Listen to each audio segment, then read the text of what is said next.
Good afternoon, everyone, and welcome to Tesla's 2022 annual shareholder meeting. My name is Martin Vieca. I'm the Vice President of Investor Relations, and I'll be the chair of today's meeting. We're super excited that finally, after 2 years, we get a proper attended meeting this year with so many people in the audience.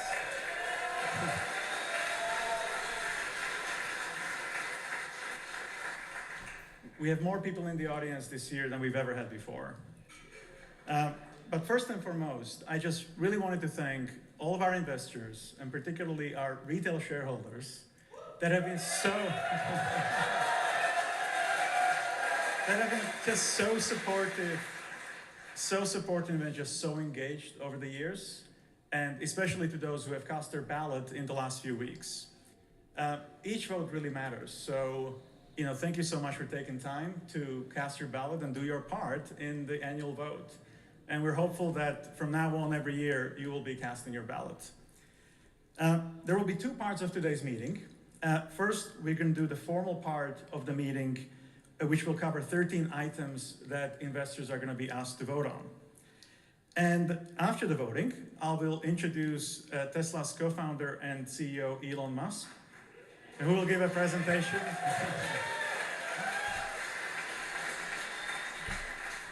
Who will give a presentation about Tesla and the year in review. At this time, I would like to thank members of the Tesla team and the board who are here with us today. A representative from PricewaterhouseCoopers, Tesla's independent auditor, is present on the phone as well. But before we begin, I would like to introduce you to our chair, Robin Denholm, chair of Tesla's board, who would like to say a few words.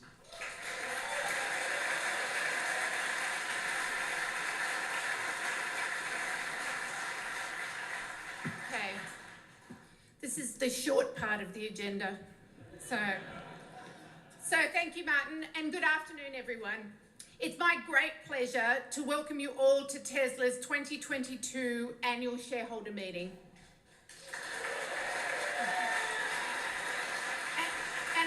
Delighted that we are here in person again this year, and I'm also really thrilled to see so many of you with us today here in Giga, Texas, in Austin. And so because we know that not everyone can join us in person, we would need a very large stadium to actually have everyone. And because we have a lot of investors as well around the country and around the planet, we actually have also got a lot of shareholders online today, and I'd like to welcome them to this meeting as well. So a big welcome to all of our virtual attendees.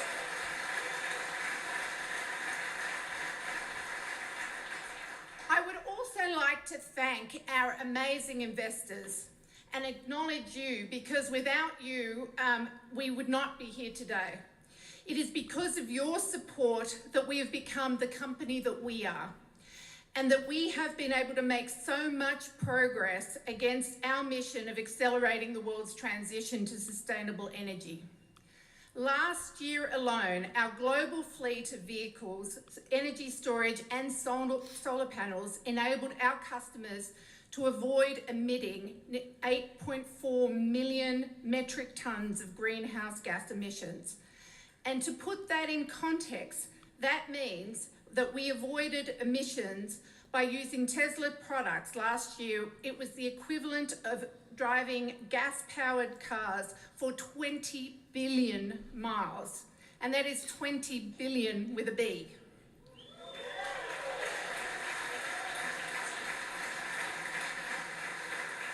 And as you all know, that we are still in the very early phases of this transition. And as I mentioned last year, by 2030, we aim to sell 20 million electric vehicles per annum.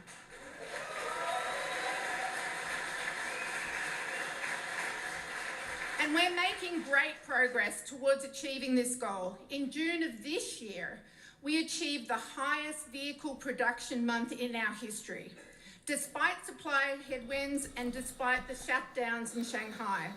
And we continue to ramp our factories both here in Austin as well as in Germany.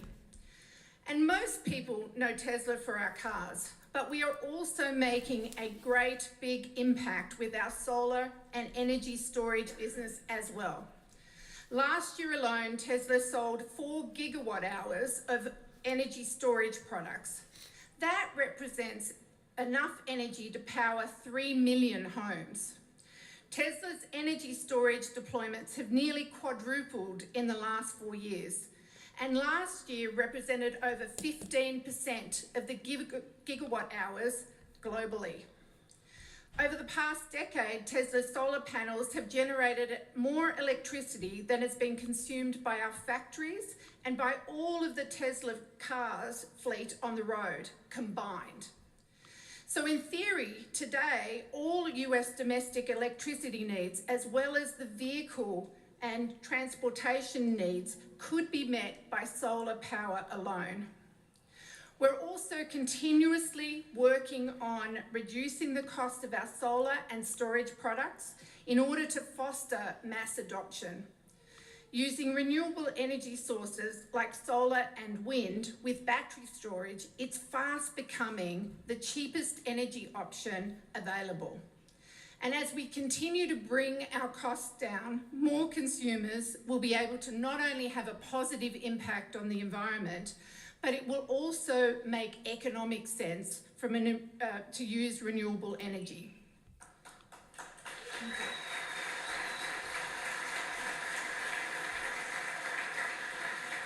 As we discussed in our impact report, we're constantly working to improve not only the positive impact of our products, but also to reduce the energy and water consumption that we are using in our manufacturing process. In fact, our goal is for all of our factories to be carbon neutral. And to that end, we are continuously innovating for energy efficiency by building increasingly sustainable factories, covering our rooftops with solar panels, leveraging AI to reduce the energy consumption, and utilising renewable energy as much as possible throughout all of our operations. In our newest factories, we already use less water per vehicle than almost any other traditional car maker. And we are continuously exploring ways to reduce water further throughout our operations, including optimizing and eliminating processes that are water intensive, harvesting rainwater, and also reusing reclaimed and recycled water. Sustainability is our main driver and motivator. It drives everything that we do. It drives our values and our mission as a company. It drives all of our employees, our shareholders, our customers, and it underscores everything that we do as directors. This month marks my 8th anniversary as a director at Tesla. And I, along with my fellow board members, many of whom are here today and online, who are here with us today, and we could not be more proud to serve as your board, to help ensure that the framework of governance needed to succeed in our mission. Our governance model has enabled us to remain focused on making decisions that matter, often bold decisions that unlock growth potential. Decisions like engineering and manufacturing EVs from the ground up, rather than being just a supplier of components. By building the world's largest lithium-ion battery factory today, and so that we can scale our operations efficiently. Making investments in an international network of stores, service centres and supercharging stations to expand customer convenience and access.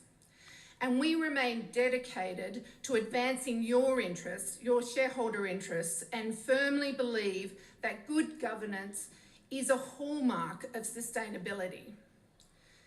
Driving long-term value, protecting shareholder interests, and ensuring our actions are aligned with our values. Thank you.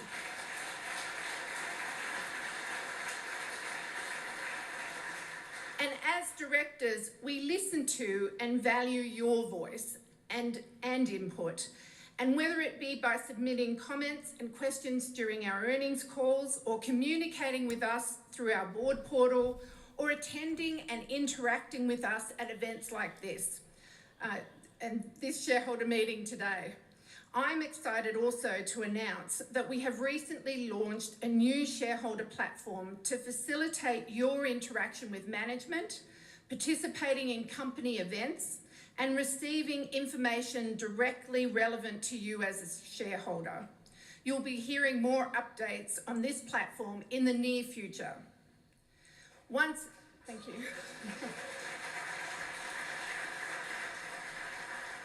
Once again, I want to thank you for your support and for continuing to be our partner along this incredible and important journey.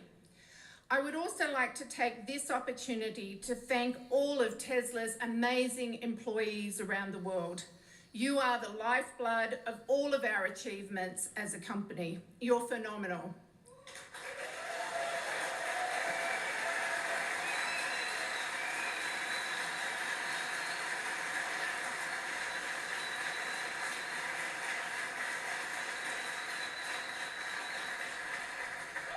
And lastly, I would also like to thank Larry Ellison, who has diligently served as a director over the last 3 years. Your contributions have helped us as a board and also as a company greatly.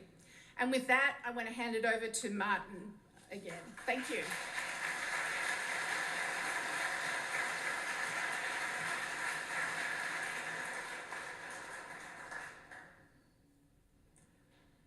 Thank you very much, Robin. I will now call the meeting to order. The time is now 4:42 Central Time PM, and I declare that the polls are now open. We have already received over the past few weeks voting proxies from our stockholders, meaning that almost all the votes have been counted, were already submitted before this meeting. However, if you wish to vote your shares, or if you would wish to change your vote, you may do so through the virtual meeting site. For those here in person, ballots and ballot boxes were made available for you prior to the meeting. Tesla's board of directors has appointed Computershare Trust Company to serve as an inspector of election for this meeting. Computershare has taken and signed an oath as inspector of election and has certified that starting on June 23rd, 2022, the proxy materials or the notice of internet availability of the proxy materials will mailed or provided to all Tesla stockholders as of record day of June 6, 2022. We have majority of outstanding shares represented at the meeting, so I declare that there's a quorum present and that we may proceed with a meeting. The items on the agenda are as follows. Number 1, the election of 2 Class 3 directors, Ira Enterprise and Kathleen Wilson-Thompson, to serve for a term of 3 years or until their respective successors are duly elected and qualified. If proposal 2 of the agenda is approved, then Mr. Enterprise and Ms. Wilson-Thompson would serve for a term of 2 years or until their respective successors are duly elected and qualified. Number 2, to adopt amendments to our certificate of incorporation to reduce director terms to 2 years. Number 3, to adopt amendments to a certificate of incorporation and bylaws to eliminate applicable supermajority voting requirements. Number 4, to adopt amendments or certificate of incorporation to increase the number of authorized shares of common stock by 4 billion common shares. Number 5, to ratify the appointment of PricewaterhouseCoopers LLP, Tesla's independent registered public accounting firm for the fiscal year 2022. Tesla's board has recommended that our stockholders vote for each of the director nominees and for each of those proposals. We have also received 8 stockholder proposals as described in our proxy statement. I would like to remind our stockholders that Tesla's board has prepared a statement in opposition to each of those proposals, which appear in our proxy statement. The first stockholder proposal is an advisory vote regarding proxy access. our board has recommended that our stockholders vote against this stockholder proposal. This stockholder proposal is proposed by James McRitchie, who is on the line to present the proposal. Mr. McRitchie, I would like to invite you to speak. You have 3 minutes. Thank you. Tesla's opposition statement says the board recognizes proxy access as a topic of growing interest in the investor community. Unlike 79% of the S&P 500, our board has failed to adopt any provision to provide shareholders with a real voice in directly nominating board members, our representatives, on Tesla's corporate governance. Instead, the board promises to continue to monitor the topic. Tesla further argues our proposal provides no safeguards against corporate raiders to affect a change in control. Nonsense. Our proposal is limited by law to 500 words. It simply asks the board to allow long-term shareholders who've owned at least 3% of Tesla continuously for 3 years or more to be able to nominate directors. Nothing in the proposal is binding. If passed, it is up to the board to add necessary safeguards, as boards have done at hundreds of other companies. Getting more than 50% of the shareholder vote may mean little at Tesla. Our proposal to eliminate supermajority requirements at Tesla won 56% of the vote at our 2020 meeting. Yet we are still voting on it this year. Our insiders at Tesla voting to block adoption. Our proposal to declassify the board won 55% at the 2021 meeting. Yet the board now wants a halfway measure. Instead of voting on directors every year, the board wants it to be every other year. How large of a majority is required to move our board to action?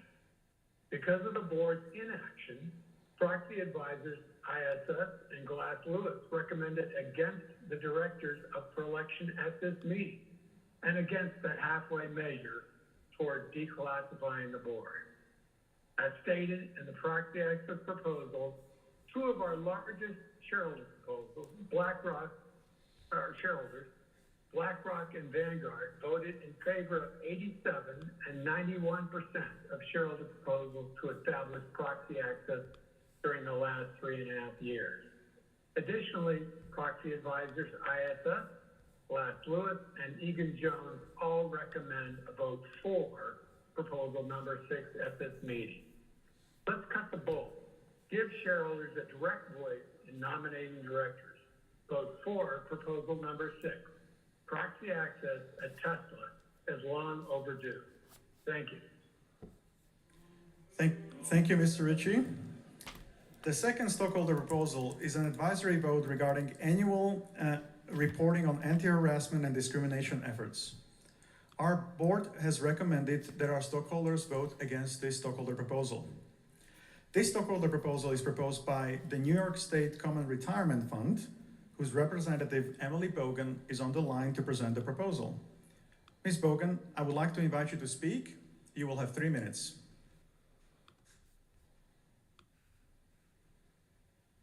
Good afternoon.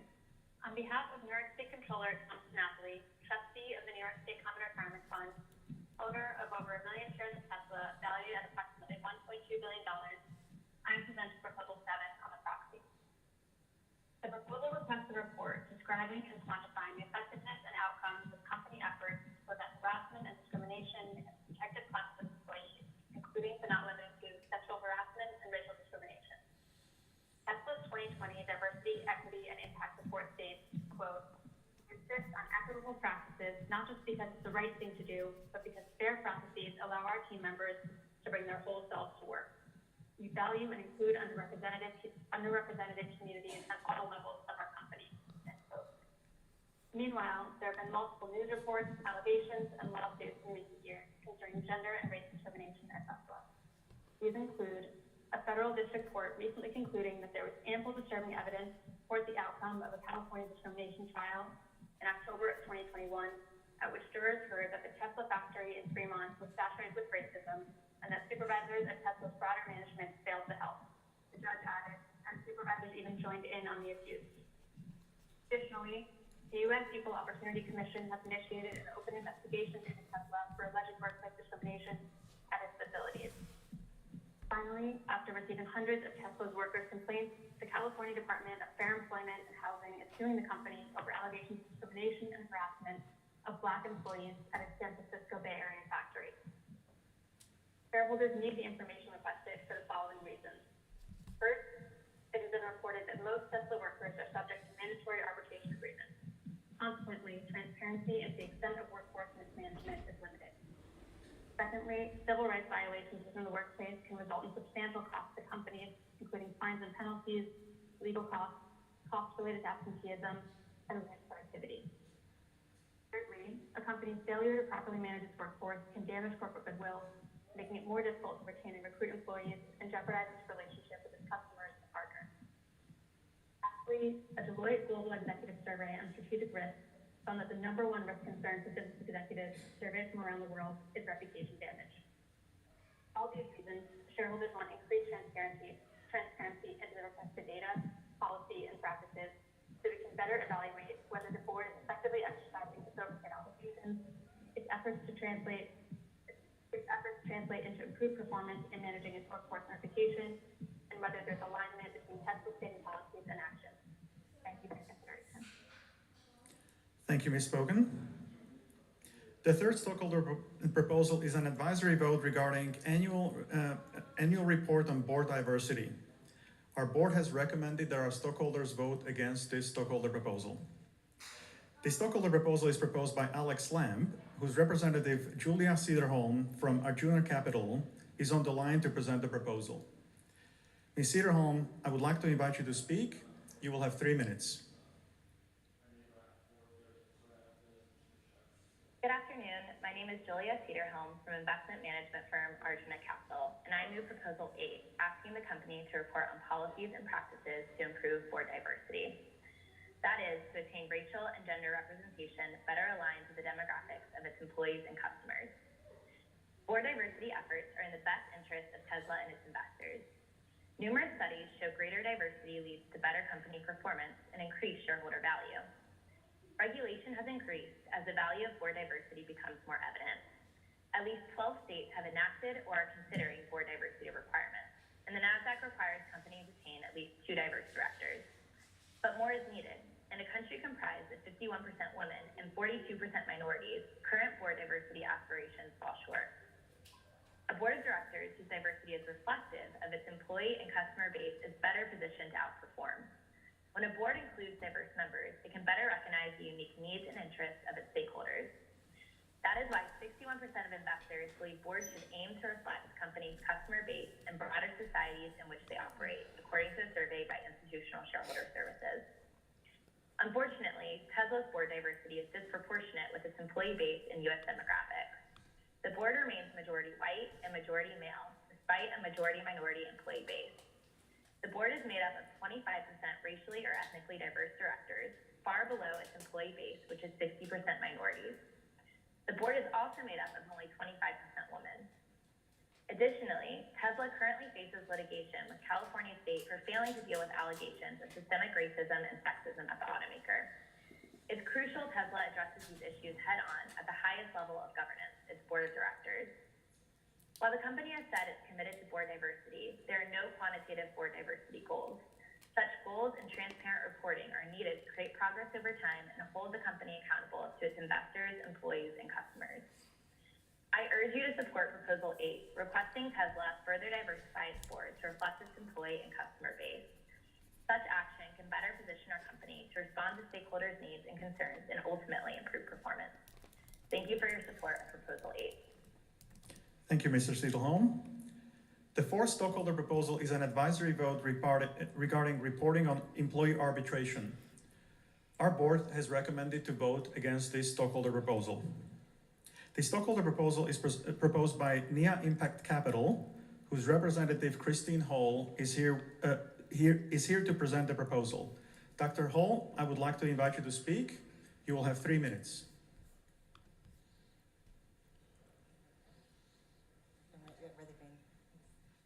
Hello, I'm Dr. Kristen Hull, founder and CEO at NIA Impact Capital. On behalf of NIA and our co-filers, I formally move proposal number 9. As an investor, I'm here today like many of you because we believe in the strength of this company to lead in the transition to the next sustainable economy. This resolution requests that Tesla's board of directors oversee the preparation of a report on the use of mandatory arbitration for dissolving disputes between workers and the company. Your yes vote today will impact Tesla for the better, and here's why. Significant concerns have been raised about the persistence of racism and racist actions at Tesla. There have been many recent discrimination claims, including California's Department of Fair Employment, which alleges that hundreds of Black Tesla employees have been discriminated against in job assignments, with disciplinary actions, with regard to pay, and being passed up for promotions. Allegations also include the use of racial slurs and racist graffiti. Also troubling may be a culture of retaliation, where employees who have raised these issues with management and HR have claimed being retaliated against. Given the grave allegations, it's time that investors get a look under the hood, or the frunk, as it would be with Tesla. When disputes are handled via arbitration, the underlying facts and outcomes of the cases often remain secret, preventing other employees from learning about and taking action on shared concerns. Arbitration precludes employees from suing in court, and it blocks class actions, allowing pervasive discrimination to continue. Stated simply, arbitration of employee claims may allow bad corporate behavior to continue, hidden from other employees and from investors. Bias, discrimination, and harassment in the workplace create uncompensated risks, both for investors and, as it seems to be, invite legal, brand, and financial risks for our company, Tesla.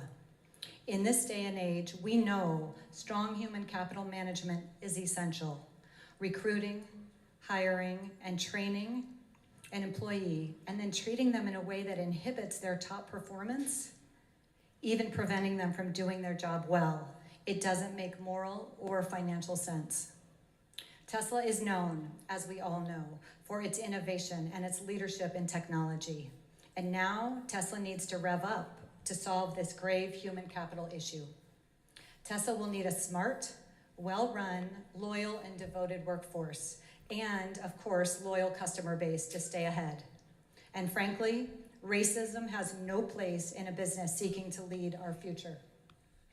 We at NIA ask again that the board evaluate the effects and the impact of arbitration on Tesla's brand, on its employees, and on its workplace culture. Thank you.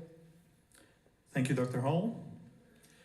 The 5th stockholder proposal is an advisory vote regarding reporting on lobbying. Our board has recommended that our stockholders vote against this stockholder proposal. This stockholder proposal is proposed by the Nathan Cummings Foundation, whose representative Lara Campos is on the line to present the proposal. Ms. Campos, I would like to invite you to speak. You will have 3 minutes.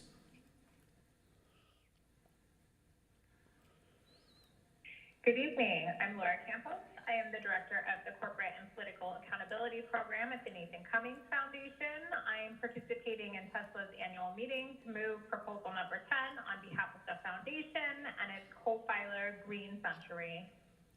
Proposal 10 requests that Tesla's board of directors evaluate and report on Tesla's direct and indirect lobbying and policy influence activities, and how those activities align with the goal of limiting global warming to 1.5 degrees Celsius.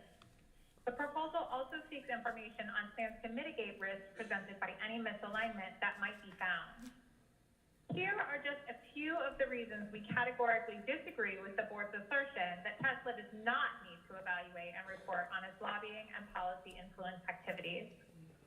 Unlike most other companies of its size and influence, Tesla does not appear to have strong governance mechanisms in place to ensure its political activities, including lobbying expenditures, support its business model and its mission to accelerate the world's transition to sustainable energy.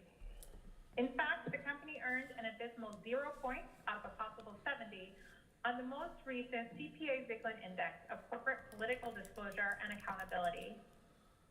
Tesla contends that a simple online search provides the information sought in this proposal. That is incorrect. To our knowledge, the only information Tesla discloses is found in its quarterly lobbying activity report, which all active registrants are required to file. These reports do not enable investors or the public to determine whether a company is taking a stance for or against a particular bill. Furthermore, this reporting does not reveal whether Tesla's advocacy is aligned with the Paris Agreement, and it fails to shed any light at all on indirect lobbying. Tesla's message to investors when it comes to its political activities appears to be, just trust us, we're the good guys. But that's simply not sufficient for a public company. Peers like GM and Ford have substantially more disclosure in this area. What's more, public statements by Tesla's CEO raise real questions about Tesla's actual stance on legislation intended to support the world's transition to sustainable energy. For instance, in a 2021 Wall Street Journal interview, Tesla's CEO expressed a lack of support for the Build Back Better Act, a centerpiece of the Biden administration's efforts to address climate change. In a statement indicative of the need for stronger governance mechanisms when it comes to political activities and lobbying, Tesla's CEO noted that, quote, no one at Tesla has actually brought up whether they care about this bill or not. We don't think about it at all, really, end quote. Completing the requested evaluation would ensure that someone at Tesla is thinking about the company's stance on critical pieces of major legislation that impact not just the transition to sustainable Ms. energy, Campos, 3 minutes have passed. Thank you.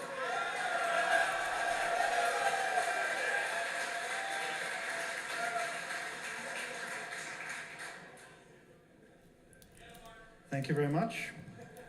The sixth stockholder proposal is an advisory vote regarding the adoption of freedom of association and collective bargaining policy. Our board has recommended that our stockholders vote against this stockholder proposal. The stockholder proposal is proposed by Christian Pauly, who has prepared a pre-recorded message. Hello shareholders, members of the board. My name is Christine Pauly. With support of the Shareholder Association for Research and Education and co-filers at Domini Impact Investments and SOC Investment Group, I wish to advance number 11 on Tesla's proxy statement, urging adoption of a policy to respect rights to freedom of association and collective bargaining in the company's operations. These rights can enhance shareholder value through improving health and safety, encouraging training and skills development, increasing productivity, promoting diversity, equity, and inclusion, and strengthening human rights due diligence. Yet in the face of public allegations of Tesla interfering in unionization efforts, a National Labor Relations Board ruling concluding that Tesla intimidated, threatened, and retaliated against employees to prevent their organizing, and the CEO's history of public comments on this topic, to aid informed investment decisions, investors require clarity on Tesla's approach to these fundamental labor rights and management of related risks. The board's response is cause for shareholder concern. Although the board states its commitment to human rights, Tesla's human rights policy omits mention of freedom of association or collective bargaining. The board points to Tesla's supplier code of conduct, which does include respecting the rights of workers to form and join trade unions. But in fact, this policy does not apply to operations, creating a double standard.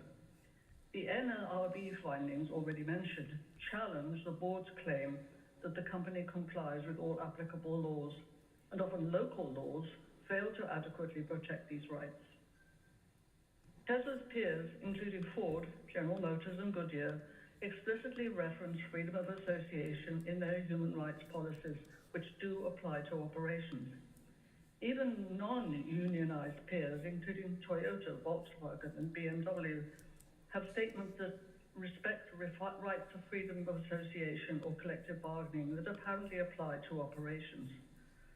But Tesla's governance gap on freedom of association and collective bargaining represents material, reputational, regulatory, legal, and operational risk, and creates workforce uncertainty.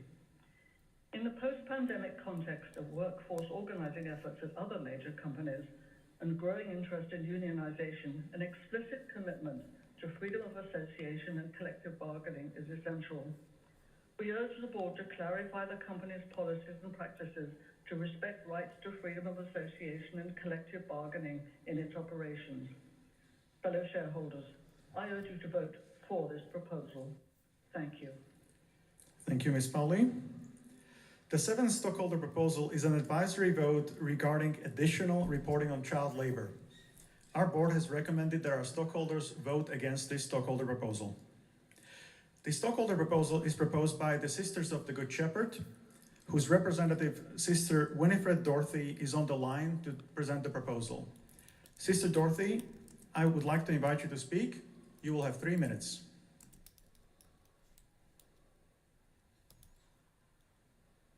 The quest for clean energy, while admirable, overtly perpetuates violations of children's human rights, especially with regard to child labour. Good evening, and thank you for this opportunity.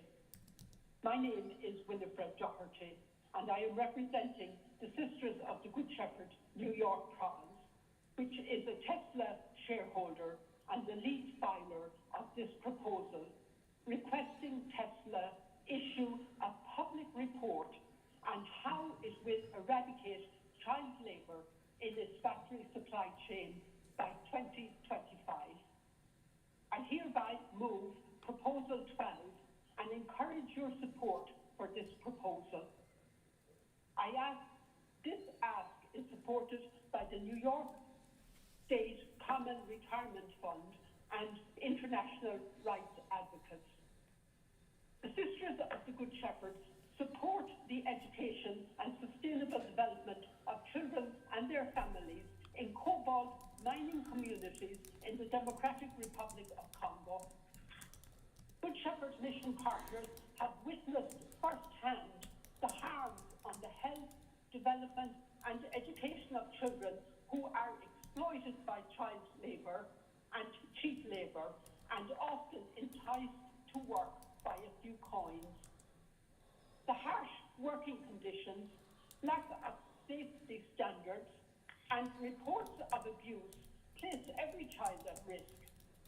Poverty, injury, and in some cases, even death is a daily reality.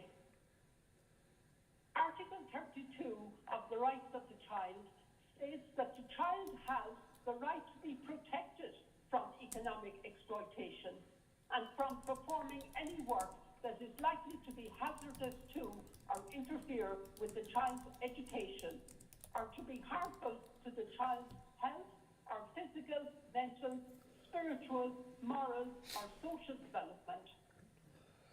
Despite Tesla's claim that no child labour has been detected in its EV battery supply chains, the company faces a class action lawsuit for allegedly aiding and abetting in the death and serious injury of children who claim they were working in cobalt mines in their supply chains.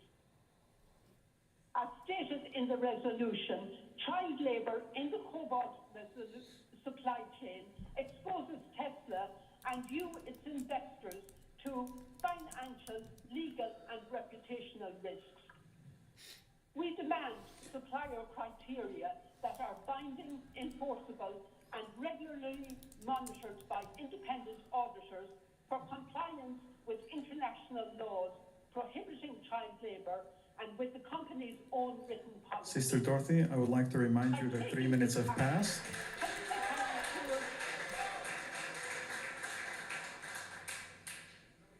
Thank you.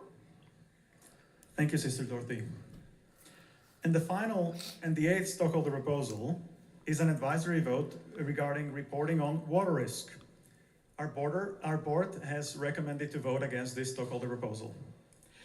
This stockholder proposal is proposed by JZD Investments, whose representative Elizabeth Levi from As You Saw is on the line to present the proposal. Ms. Levi, I would like to invite you to speak. You will have 3 minutes.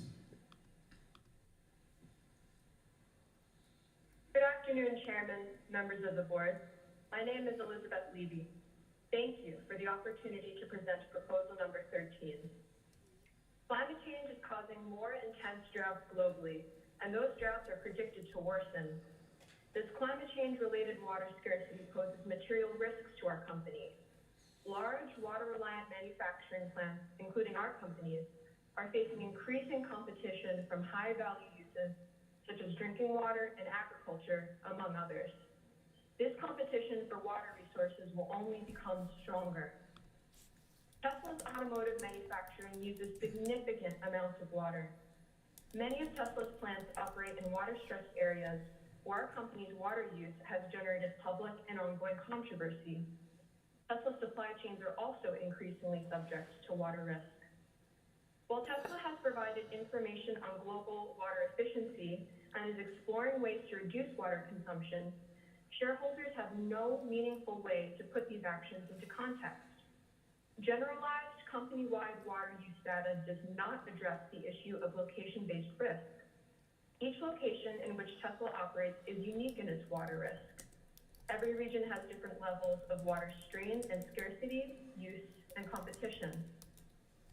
Without site-specific use information, investors cannot accurately assess material risk.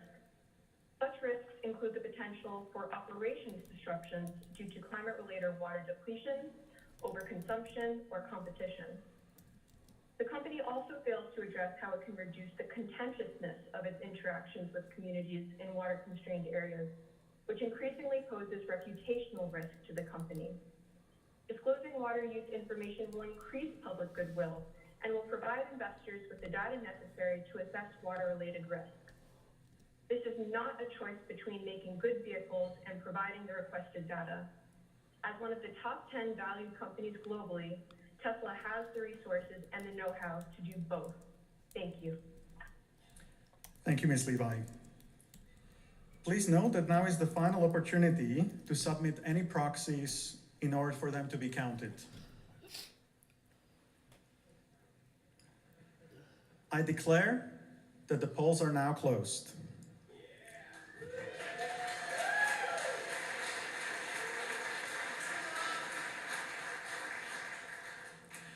Based on the proxies that we have previously received, I'd like to announce on preliminary basis that our stockholders have approved the recommendation of Tesla board on all agenda items except item number 2 regarding the reduction of director terms to 2 years, item 3 regarding elimination of applicable supermajority voting requirements, and item 6 for an advisory vote regarding proxy access.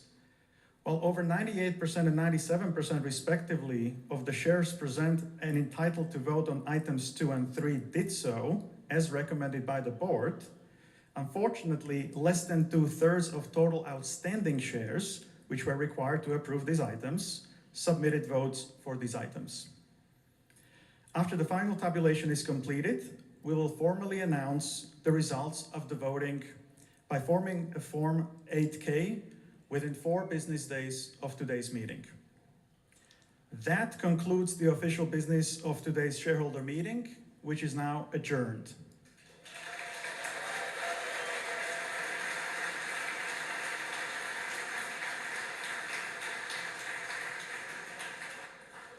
We will now move into the company update presentation by Elon. If you're currently joining through the virtual meeting site, please go to tesla.com/2022 shareholder meeting to continue to watch the presentation. During the course of the following session, we may discuss our business outlook and make other forward-looking statements. Such statements are predictions based on our current expectations. Actual events or results could differ materially due to a number of risks and uncertainties, including those disclosed in our most recent filing 10-Q with the SEC. Such forward-looking statements represent our views as of today, should not be relied on thereafter, and we disclaim any obligation to update them after today. And with that, please welcome Elon Musk.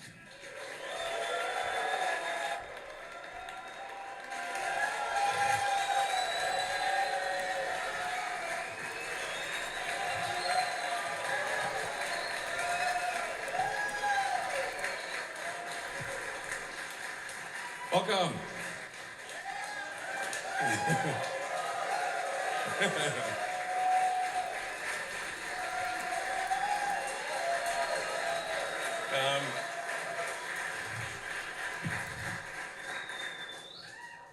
Well, I feel welcome. So, well, it's great to see everyone here. Well,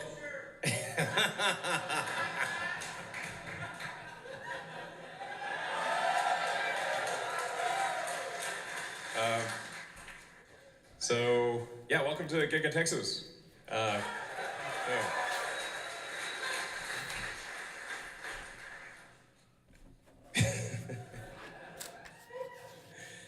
All right, so let's see. I'll go over, kind of recount the year. It's been an amazing year. The Tesla team has done amazing work. And I have to say, like, one of the things that I was like, what do you enjoy most in life? I really, being able to work with a super talented group of people and to create great products and manufacture those products and deliver them to people and make people happy from those products, that's one of the best things in life.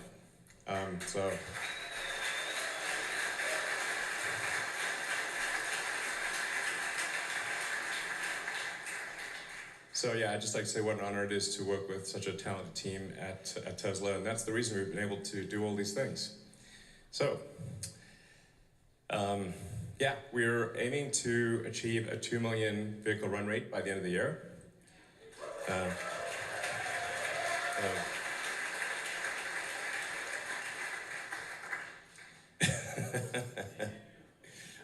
This is the best crowd. I mean,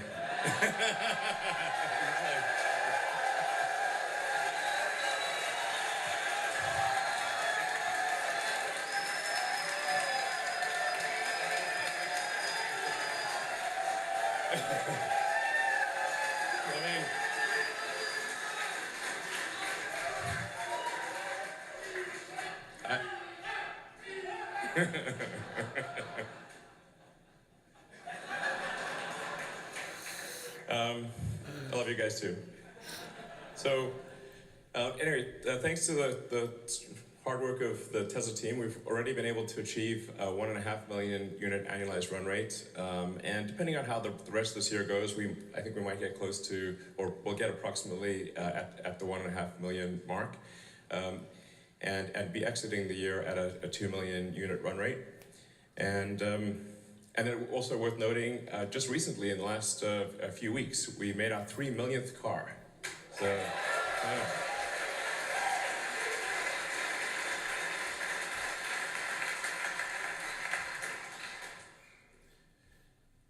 You know, it's pretty wild to think, like, 10 years ago, where things were, you know? 10 years, August 2012, we'd made 2,500 Roadsters, and I think maybe a couple of hundred Model S's-ish. But less than 3,000 cars. So 10 years ago, we'd made less than 3,000 cars. And here we stand 10 years later, having made over 3 million.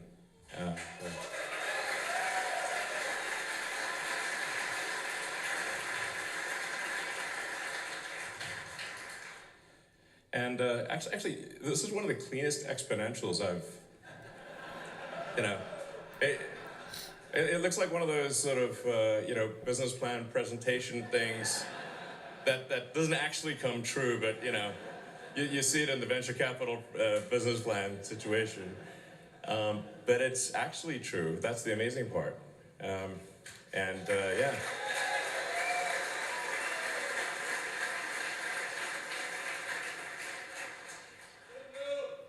Yeah.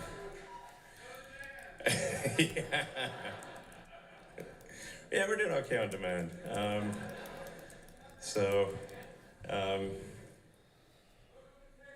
Thank you. Yeah, it's great here. I love California too, to be frank. I'm gonna be clear. You know. Oh, come on.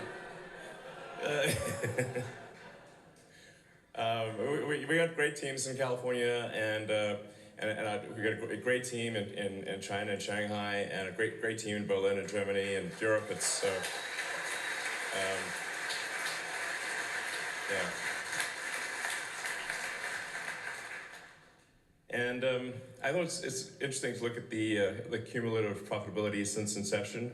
And this approximately tracks to sort of mental pain, actually. This psychic damage. That green curve is approximately correct. But I'm just very proud of the fact that we've actually been able to produce more cash than we have spent, and have positive retained earnings and be worth our salt, essentially. And that's a really big deal. It's very hard. So, I mean, this is a big deal, and I think it's going to go up from here.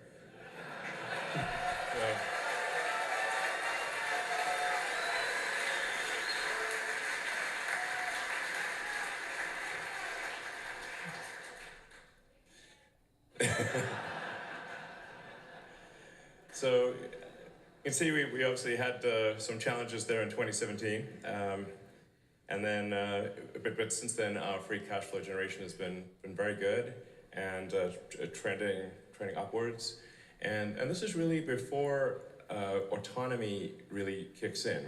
We have autonomy to some degree, but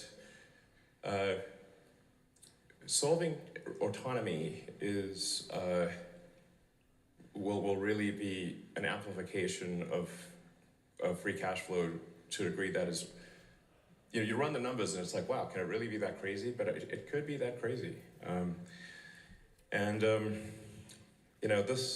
This year, I swear.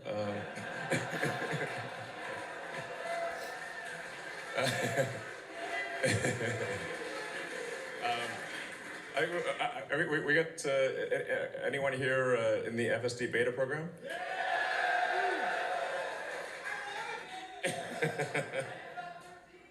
Sweet. Yeah, no, totally. Okay, well, I thought. All right. I thought you might ask that. So, because it's 10.13, we've been working on for a while, and actually, what's sort of happened is we've made some pretty significant architectural improvements. So it's really going to be more than a 10.12 to 10.13 release. It might, I don't want to speak too soon, it might qualify for 10.69. So it's got to earn that, obviously. Can't just throw that out, you know. But there's a lot of improvements, and especially in complex left turns. And yeah, we're going to solve Chuck's turn. Yes, 100%.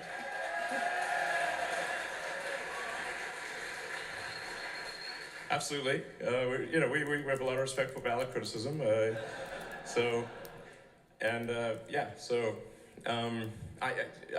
think we're at roughly 90% success rate with your turn. So yeah, we're almost at 100. So it's looking good, and so I'm hopeful. It might be a week next week. So yeah, 2 weeks.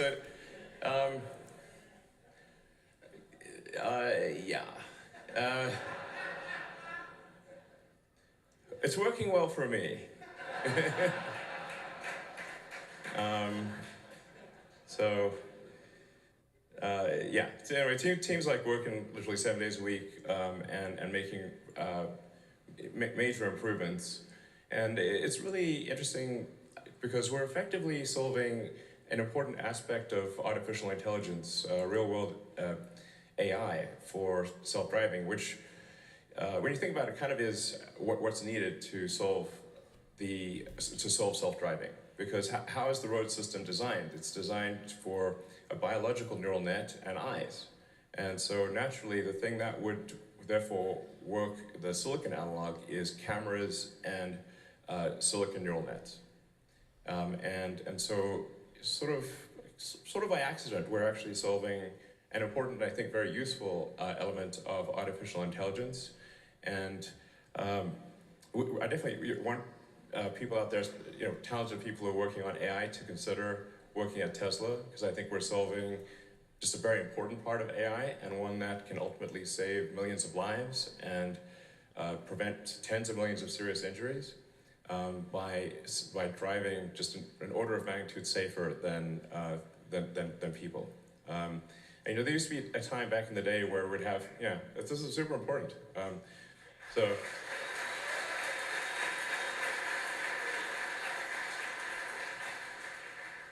There used to be a time when we'd have elevator operators, and it was normal to have elevator operators and have like a big relay and stuff. But every now and again you make a mistake and shear somebody in half. So I'd be like, oh, okay. Then we went to automated elevators, and you press a button and you go to your floor and it just works. And that's kind of how it's going to be in the future with cars. So.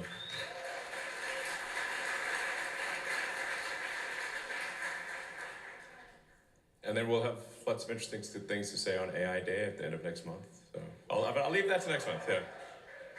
So when we started out here, obviously we were told electric cars were impossible, and even if you could make an electric car with a couple hundred miles range, then nobody would buy it anyway, because people just love gasoline cars.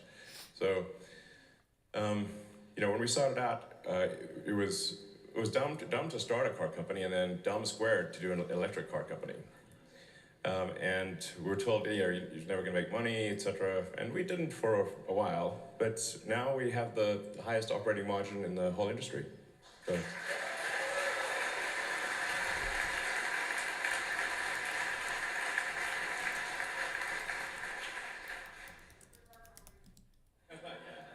Exactly. Exactly. Tesla is not just a car company. Tesla is many companies in one, and we're as much a software company as we are a hardware company. And that's really going to be obviously essential for the future. And software, both in the car and obviously with neural net training, but also software in the factory as well. So you can think of the factory as a giant cybernetic collective. So a factory is just an enormous cybernetic collective of humans and machines and software. And the better the software is, the better that cybernetic collective works. I don't think other OEMs think like that. But that's what it is. There's a lot of talk of competition among electric vehicles, but really, the EVs are electric vehicles taking a market share from gasoline cars. So, yeah. So and from a Tesla standpoint, we obviously welcome this, and we're very excited to see that the big car companies are embracing electric vehicles. If you were to rewind their press releases to 5 years ago, that was not the case. They were, not saying nice things about electric vehicles five years ago. But now, I believe almost every major car company in the world has embraced electrification and agrees that it is the right path. And this is really what we set out to do with Tesla. It was not to get maximum market share or anything. It was really try to show the auto industry that it was possible to go electric, and that if you made compelling electric cars, people would buy them. And that's what's happened, and I think that's really profound. So, yeah.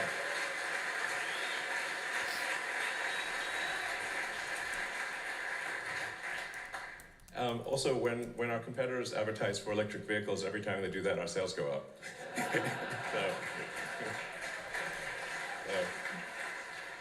It's pretty funny. Yeah. But we do we have open sourced all our patents, so they can use our patents for free, and so we're helping out, and I think it's sort of a mutual prosperity thing, and it's good. So. Yeah.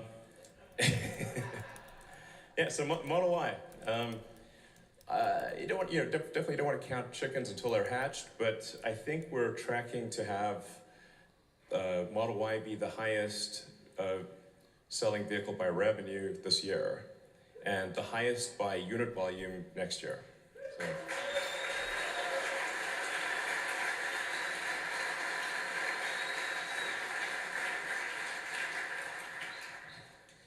Still a lot of work to do. Like these factories don't just magically work. So still a lot of work to do in Berlin and here in Austin to spool up these 2 gigafactories. And we've got different supply chains, and so it's always, there's a host of problems. None of the problems are individually all that difficult, but there's like 10,000 of them. So the rate of production is like, how fast can you solve the 10,000 problems, essentially? And we're solving them pretty fast, but a lot of work to do. And we might be able to announce another factory location later this year.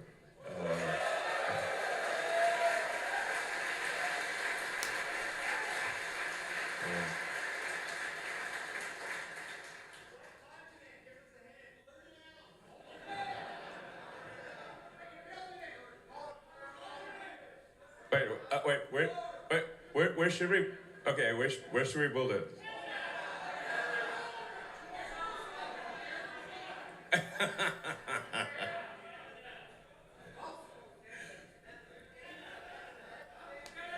Okay, we got a lot of candidates. I'm half Canadian, so maybe I should, but yeah. Well, I think ultimately we'll end up building, I don't know, probably at least 10 or 12 gigafactories, and there will be really gigafactories, like output, aiming for average output of like 1.5 to 2 million units per factory, which is enormous. So,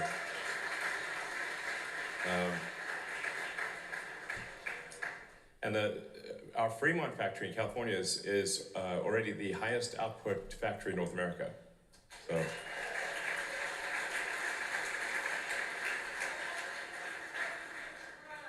Sorry?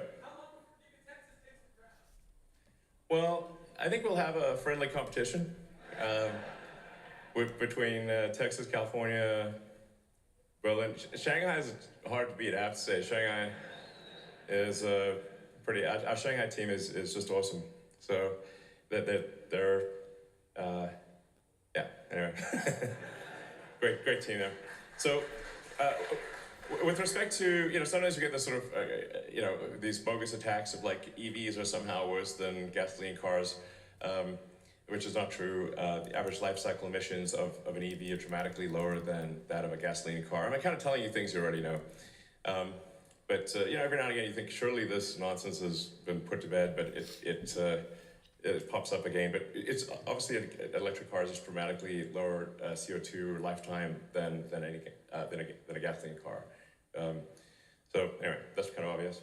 Now this is a thing that I think is super cool. If you add up all the energy produced over the last 10 years by Tesla solar panels, it is more energy than was used to manufacture all of our cars and charge all of our cars at superchargers and at home. This is like,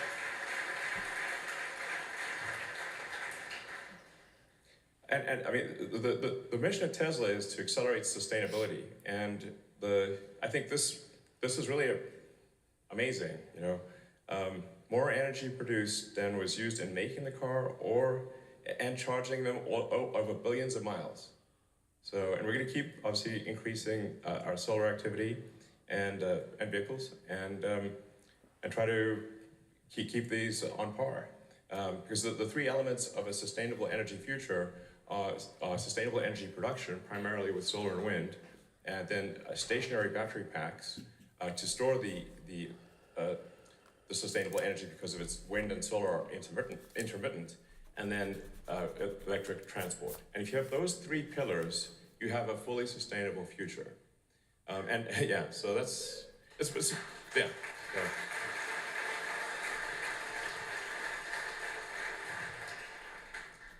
And obviously, battery packs are very recyclable. You can think of it like high-grade ore. Do you want to, crunch up a bunch of rocks or crunch up a battery pack, which is like super high-grade ore? So it's a no-brainer to recycle battery packs. And we are already recycling. I should point this out. Sometimes people wonder what's happening. We're already recycling at over 50 a week in Nevada. So Tesla battery recycling is already underway, has been underway, and is scaling up. Now, cars are lasting quite a long time, so there's not that many batteries to actually recycle because you kind of have to typically wait like 12 years or something, like quite a long time before the battery actually is no longer useful. Sometimes 15 years. So recycling starts off small, but then it becomes very significant long term.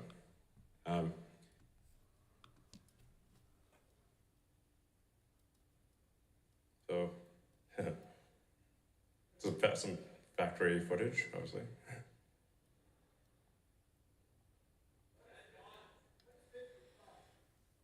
Just 50 packs a week, yeah. So, yeah, that's what I was saying, like there's actually just not that many packs to recycle because there's not, the vast majority of them are still in use.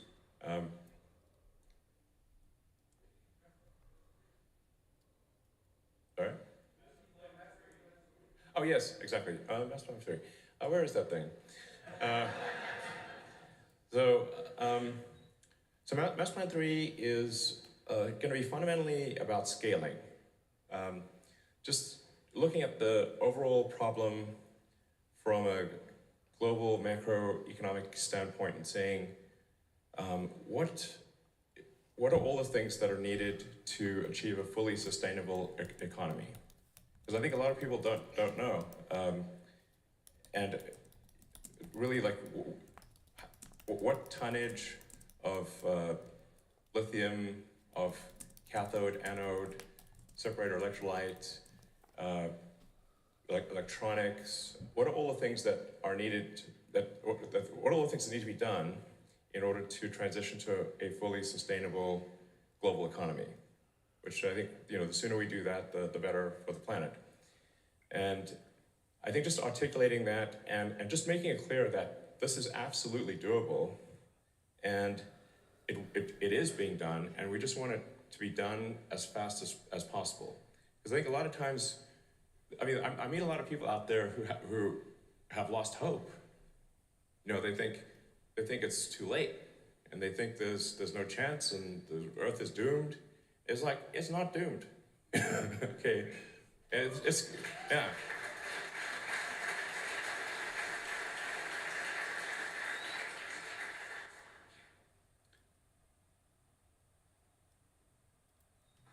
Yeah.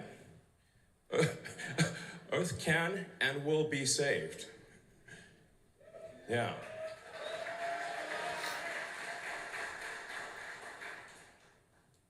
So, in addition to battery advancements and electronics advancements and AI, we've also done a lot to simplify the structure of cars to make it easier to manufacture.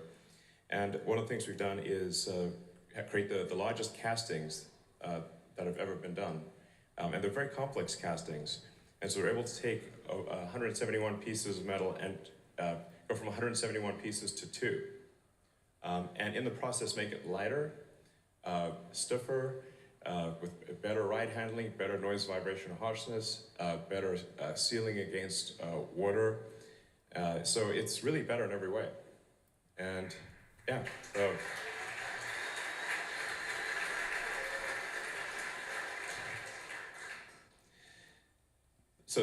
and we're going to keep enhancing the casting. So this is a testament to our materials team and to we have a lot of casting technology. So we're really rethinking the whole way in which a car is made, and it's a gigantic improvement. We have at this point going from say Model S or even Model 3, we're at about 30% of the robots used for Model 3 for a current Model Y. So, yeah.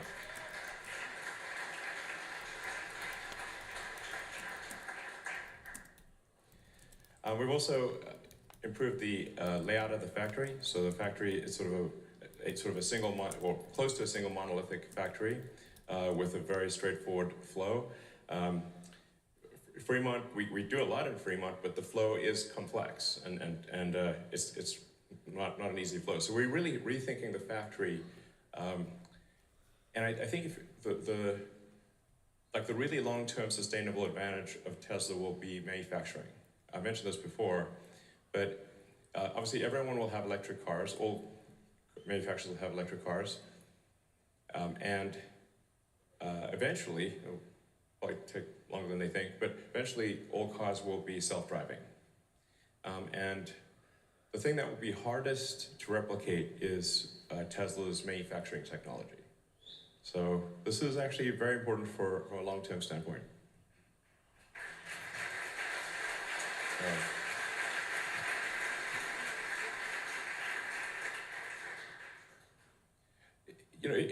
When thinking about the competitiveness of companies, especially if the companies are technology companies, I recommend looking at where the smartest engineers want to work.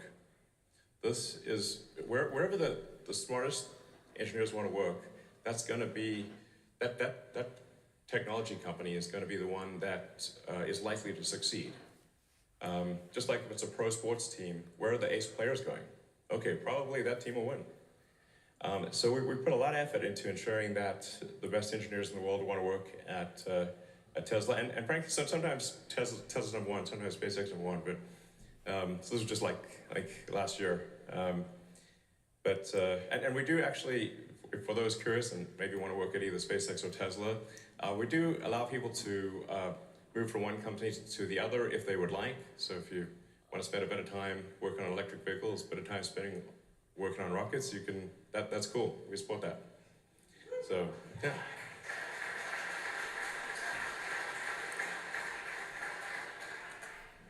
And we've also made a lot of improvement with factory safety. So we believe we now have the best factory safety in the industry, and so we're excited to have very good safety and getting better. So,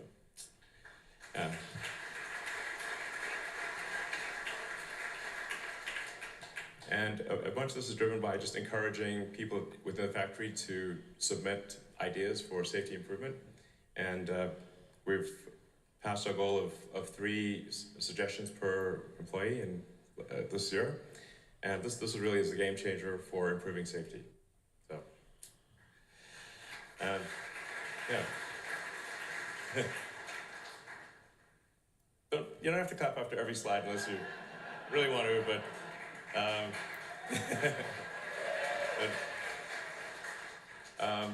so there's a lot of interest in working at Tesla. We had 3 million job applications last year. So, sorry? Yeah, it's true. So, a lot of interest in working at Tesla. Now, some people may occasionally have encountered a supercharger that didn't work, but in general, the uptime of our superchargers is extremely good. And we just try to make it super smooth, and because our superchargers are always connected, like the car is always connected, our feedback loop for fixing a supercharger is very quick. And obviously we keep upgrading the supercharger capability. We're now at version 3. We'll start rolling out version 4, I don't know, maybe next year.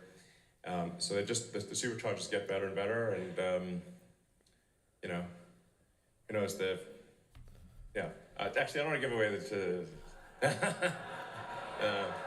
but let's just say that there's some cool stuff happening on the supercharging front. So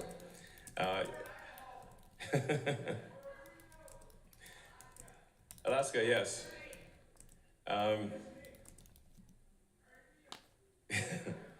right. Well, we're basically doubling our supercharger count every year. So if there isn't a supercharger in some place that you think is important, it probably will be there soon.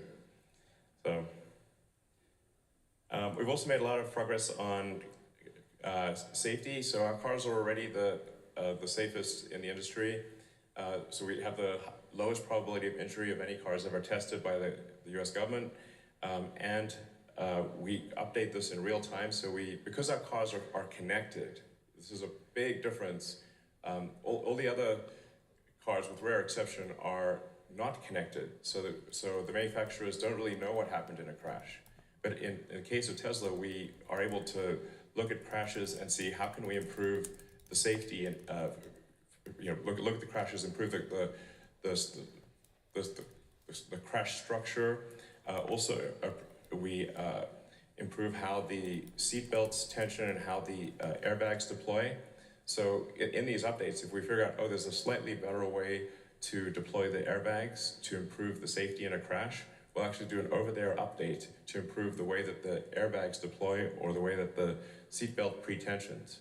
And we're now starting to include our Tesla Autopilot AI to be able to see if a crash is about to occur, and if it sees that a crash is about to occur with 99+% probability, then it will activate the seatbelt pre-tensioners and deploy the airbags, as opposed to what the vast majority of cars do is the vast majority of cars are only able to deploy airbags when the crash is happening.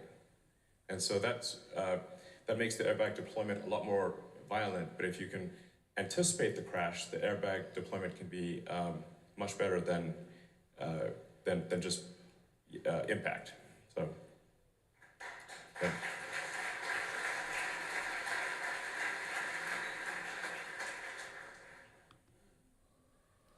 We're also seeing FSD beta grow very rapidly, and this is definitely going to go very exponential in miles driven. So we're now at over 40 million miles, and I suspect by the end of this year we'll be, well over 100 million miles. So, and we're still tracking very much to have widespread deployment of FSD beta this year in North America. So yeah. So I should say, if basically FSD beta will be available to anyone who requests it by the end of this year. So.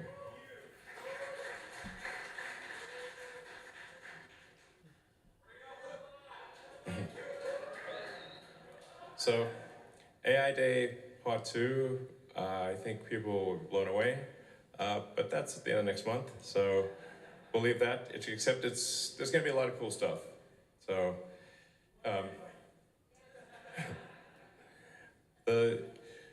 I'm sort of surprised that people, or at least like analysts out there, are not really understanding the importance of the Optimus robot. My guess is Optimus will be more valuable than the car than long term. And in fact, it will, I think, turn the whole notion of what's an economy on its head. At the point at which you have no shortage of labor, an economy is GDP per capita. If you do not have a capita constraint, then the economy just can be arbitrarily huge. So, yeah, it's sort of crazy. Anyway, and thank you for voting. So, your vote matters, and it's great to have direct contact with individual shareholders, and thank you for voting to support our proposals.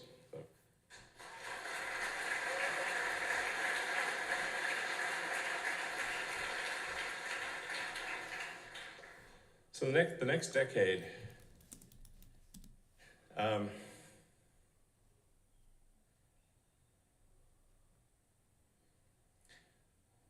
wonder how many cars we'll have in 10 years. 10 years ago, we had less than 3,000 cars. Now we've made 3 million. 300 million.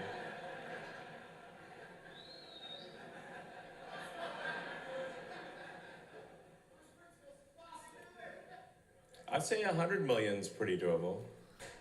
So, I'd be surprised if it's not over 100 million in 10 years. And then many other products, some of which you've heard about, some of which you have not. So.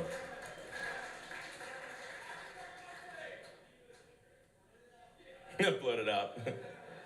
All right. So we've got some questions from the internet that were voted to the top. So I'll answer these questions, and then we'll take just questions from the audience.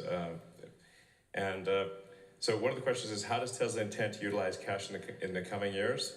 Will we increase CapEx? Well, I guess you can read the question.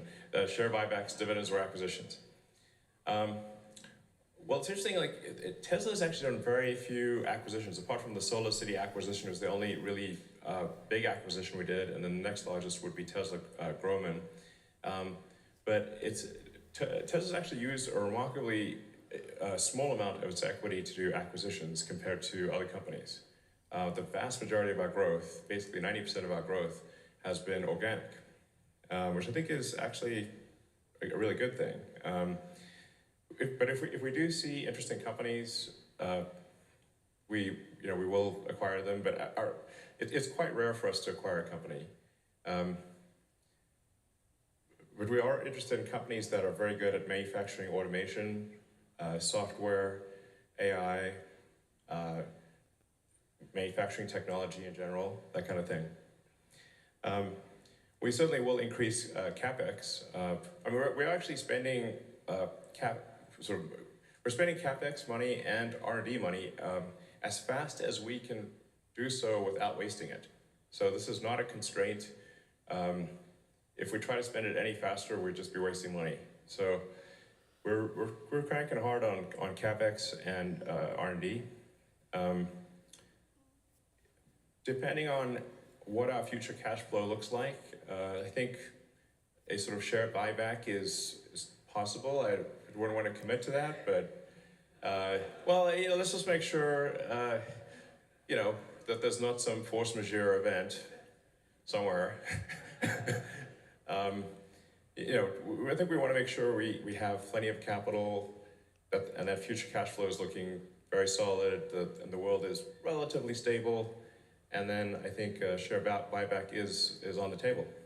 Yeah.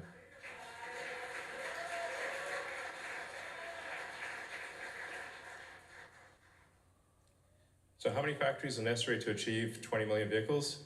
I think probably roughly a dozen. So we're aiming for 1.5 to 2 million units per factory. Now, our factory in California, we're just run out of room, so it's hard to get more than maybe 700 or 800,000 vehicles a year out of there. But most places will be aiming for 1.5 to 2. So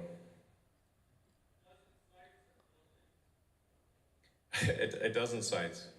Although we are aiming for giant monolithic buildings.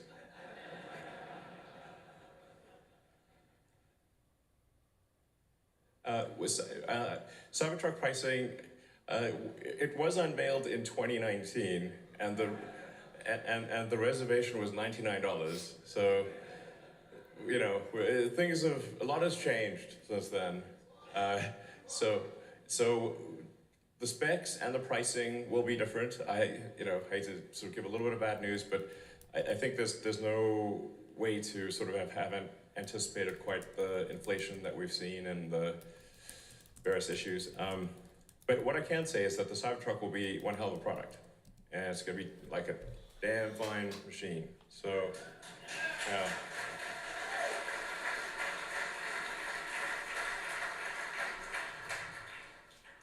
And we're on tracking to be in production middle of next year from this factory. So we're going to be installing the production equipment, tooling and all, starting the next couple of months. We'll begin the installation. So aiming to be in volume production middle of next year. So.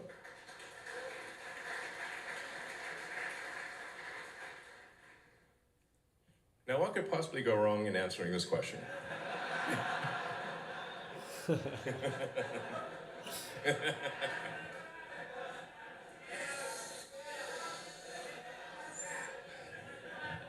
Oh man. All right. So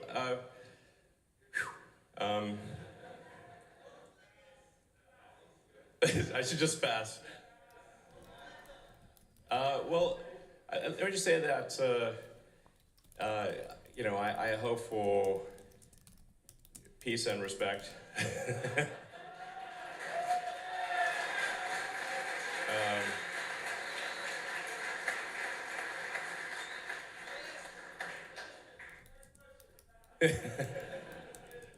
Fair enough.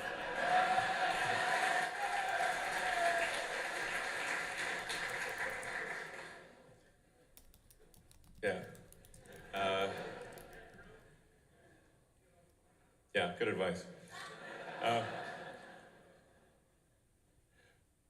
So we're deploying superchargers wherever we see the greatest need. Now sometimes the greatest need is in some place that is extremely difficult to get permits. Like getting a permit in Malibu was nuts. Like, it was next level. That took years. So some places are hard to get permits, and some places are easier. But we are aiming to just generally, we analyze the supercharger usage every day, and we prioritize supercharger locations according to where we see the greatest need. With respect, sorry, what? Well, you know, maybe we should do an online poll for where should we put superchargers?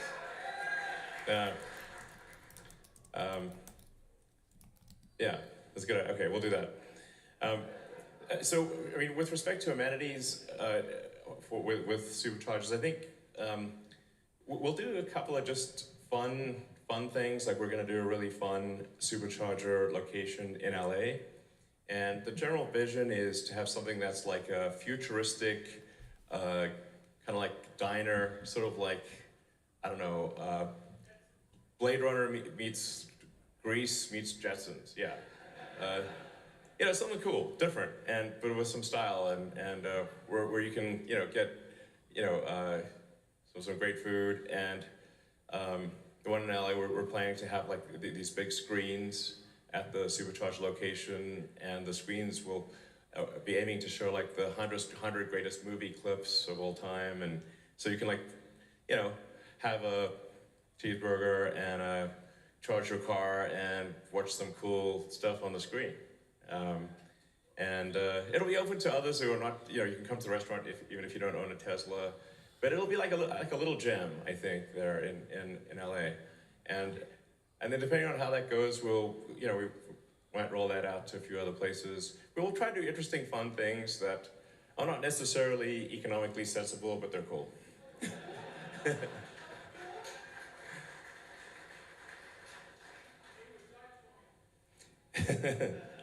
So, 4680, this is not an easy one to answer. We are making a decent number every week, and I think we will be in high volume production by the end of this year. It's always difficult to predict. This is because a lot of new technology. What's the slope of the S-curve on ramp? And except that I'm confident we will get to the you know, the high production rate, but it's probably end of this year before we get confidently to a high production rate. But this does not affect our vehicle output. We actually have enough supply from enough battery cell supply from suppliers to make 1.5 million cars this year. So it's not a constraint on output, but it will be important for next year. And new master plan is not yet ready. I don't know, maybe aim to get it done this month. But like I said, it's going to be just looking at the big picture. What does it take to make Earth fully self-sustaining from an energy standpoint? And yeah, just map it out and say this is what needs to be done. Tesla will try to be as useful as possible in this regard, and hopefully lots of other companies can join in and help accelerate the sustainable energy revolution. So.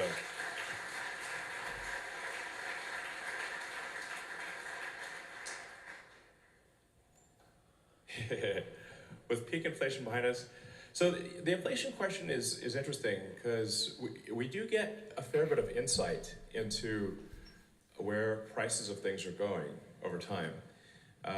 Because when you're making millions of cars, you have to purchase commodities many months in advance of when they're needed. Like, so you need to tell, because it's a very long supply chain with a tremendous amount of inertia. So we sort of have some insight into where prices are headed over time. And the interesting thing that we're seeing now is that most of our commodities, most of the things that go into a Tesla, not all, but I don't know, more than half, the prices are trending down in 6 months, 6 months from now. Now this could change, obviously, but the trend is down, which suggests that we are past peak inflation. Now making macroeconomic prognostications is a recipe for disaster, but my guess is that we're past peak inflation, and that we will have a recession. I think it will be a relatively mild recession, sort of, but I'm just guessing here. This is total speculation. But I would guess it's a mild recession for, I don't know, 18 months or something like that. It would be my best guess right now. We don't have fundamental capital misallocations in the U.S. as we have had in the past, like leading up to 2008, where we were building primary housing units at twice the rate of household formation, which obviously doesn't make sense. And there were a lot of companies that were over-levered. The leverage or debt that companies have right now is relatively low. So yeah, I would say probably mild, moderate recession, maybe 18 months-ish. And I think inflation is going to drop rapidly. That's my guess. I don't know. What do you guys think? Sound about right? Okay, great. All right, cool. Yeah, the Tesla robot essentially changing the economy. Like, how can we base an economy on automation, AI? With the full self-driving that's being implemented, you're going to have a full fleet of vehicles that can drive themselves. You'll have these robots that can go and get into your vehicle and place things. Will you be moving to a rental model, or how will you base a Tesla model on selling cars whenever these cars are fully automated, can drive wherever they would like, and hopefully would be applicable to having multiple people use the vehicle instead of just one person? Yeah, so it's interesting to think about an autonomous car because when you drive around, look at how many cars are parked. Like, they're just parking lots full of cars everywhere because cars need a driver, and so most of the time they're doing nothing. Typically a passenger car is going to be like 12 hours a week or something like that of usage. Now, if it's autonomous, maybe it can get to 50 or 60 hours of usage. And that's sort of, 4 or 5 fold improvement in the utility of a car. But the interesting thing is that the car still costs the same. So in that scenario, at least for some period of time, the effective gross margin on an autonomous car kind of boggles the mind. So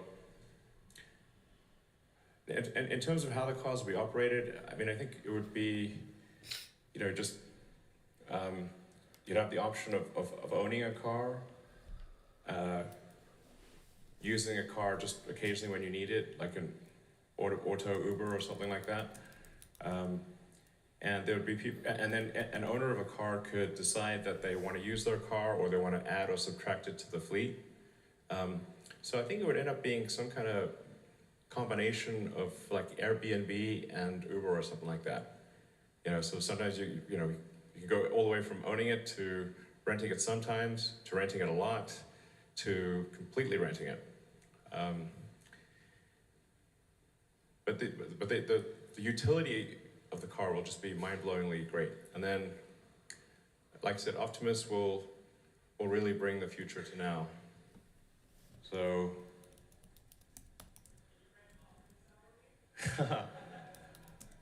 yeah, maybe you could rent Optimus hourly. I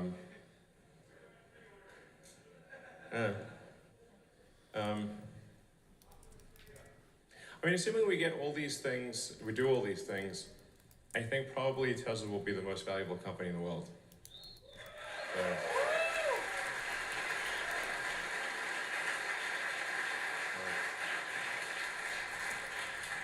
Elon, hi. We all know how the media treats you. Well. Yeah. So I don't have a question for you today. I just want to say on behalf of my 6-year-old at home, Kyler Scott, that's watching right now, who thinks you're awesome as well, thank you for making the world a better place.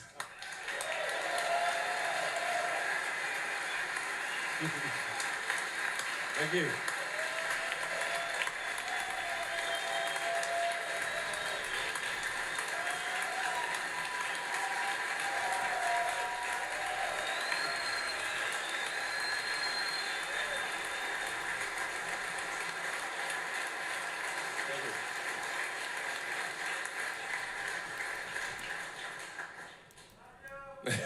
Well, love you guys too. I mean, I just like to say thank you for helping make it happen. Because without you, without the early adopters of electric vehicles and sort of full self-driving, Tesla would not be where it is today. So thank you for your support. Sure. What a presentation. Thank you, Tesla team. It's an honor to be a stockholder. Elon, I brought you the final checkpoint for SpaceX, a mini moon. Maybe little X can play with it. My name is David Guajardo. I'm a former Brownsville resident. My first suggestion is to add a new steering mode option where the driver can select lazy mode and have the software accommodate between comfort, standard, and sport modes, depending on the speed the car is going. This will increase handling and safety. Second, when disengaging autopilot with the wheel, the accelerator stays on. Please fix it.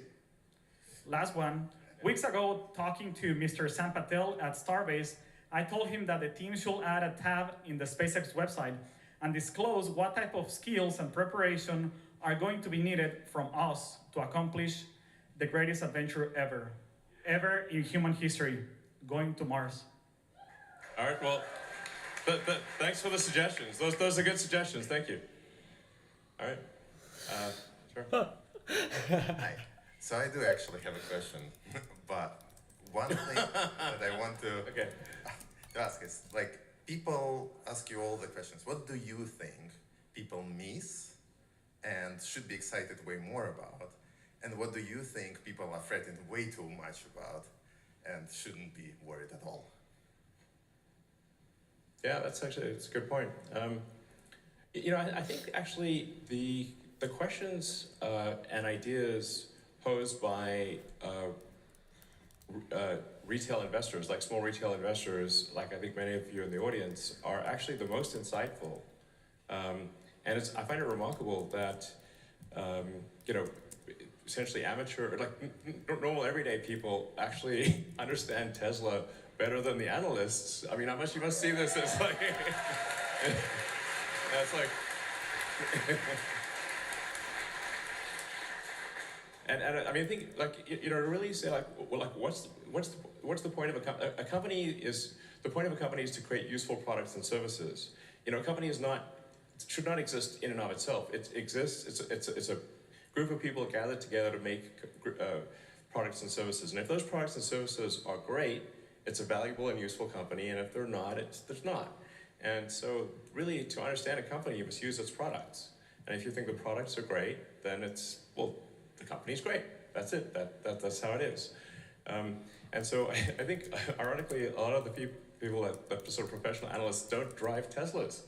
So like, well, okay, maybe you should. Yeah, cool. I mean, we aim to make Tesla the most amount of fun you can have in a car. So. Yeah, so let's see. So I think that there are a lot of really good and insightful ideas that I see on the internet, on Twitter and whatnot. And oh yeah, Twitter.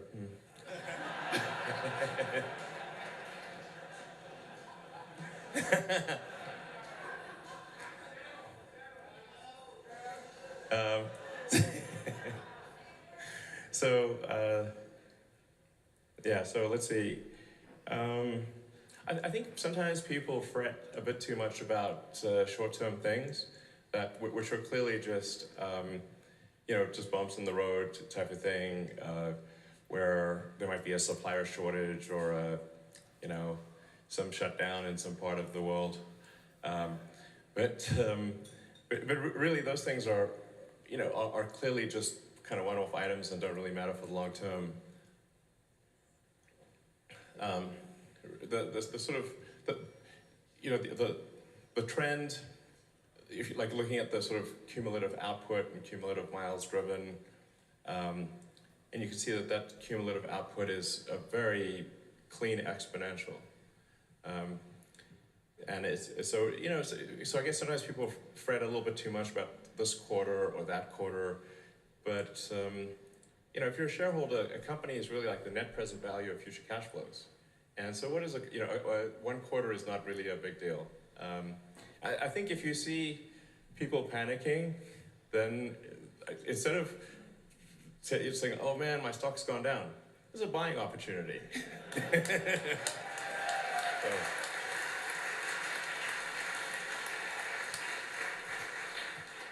Hi, Elon. Thanks for the meeting. I became a Marine because I want to help protect your future base on Mars. My friends and I are trained, and we support the mission. Would you be open to this idea? Yeah, Space Marines, absolutely. Yeah.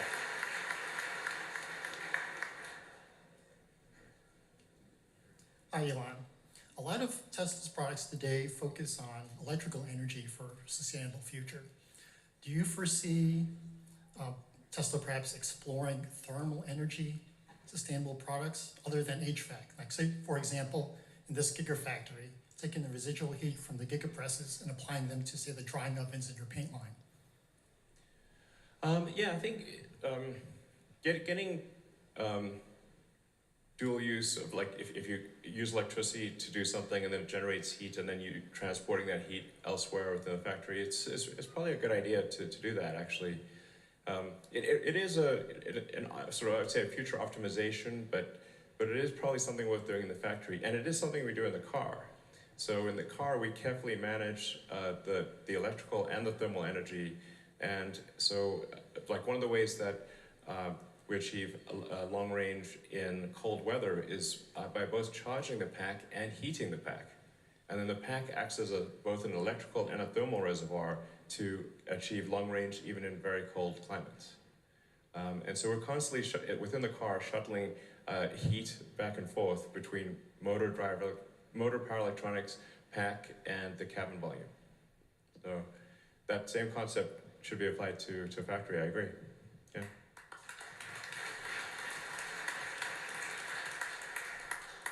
Elon, what's up, man? My name is Justin. Some know me as SMD Capital on Twitter. I had the #1 voted question last earnings about scaling to extreme size. I have another big question I think a lot of people would want to know. In regards to when would Tesla launch their first pilot city for the Tesla network, the robotaxi business?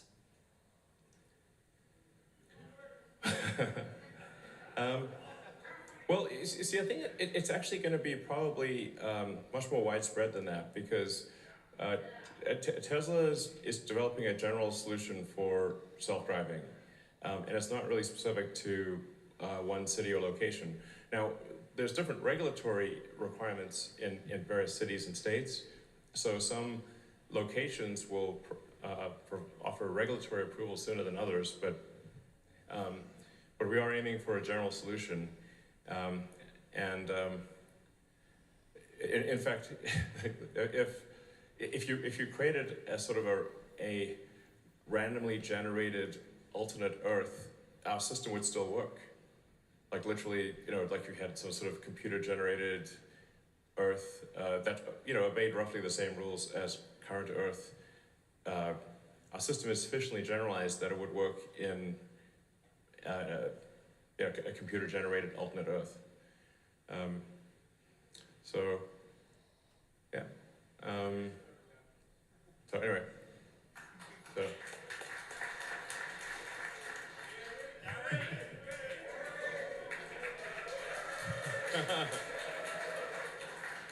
So, I'm Gary Black, Managing Partner of the Future Fund. Tesla's our largest position. Probably the thing we worry about most, it's not PR, but it's succession. So, key man risk is a big thing. How does the board think about your succession, and especially when you have, a judge is going to decide in a couple months whether or not you have to take over Twitter? How would you split your time?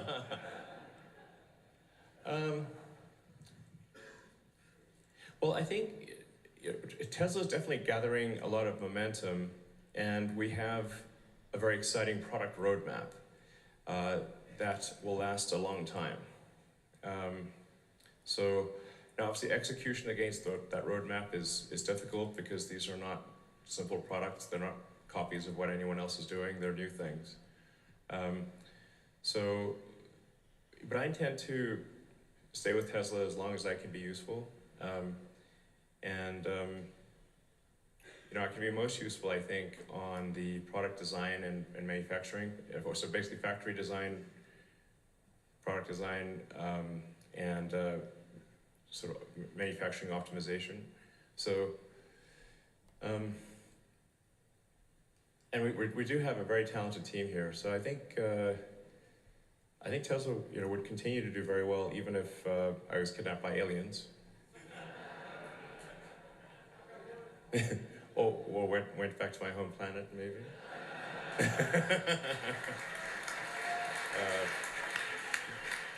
But no, I think it's a good question, and to be frank, I don't have an easy answer. Open to ideas, but I'm definitely working as hard as I can, and I'm very excited about the future of the company, and I think it's got a very bright future, even without me. And I'm not leaving, so to be clear. So,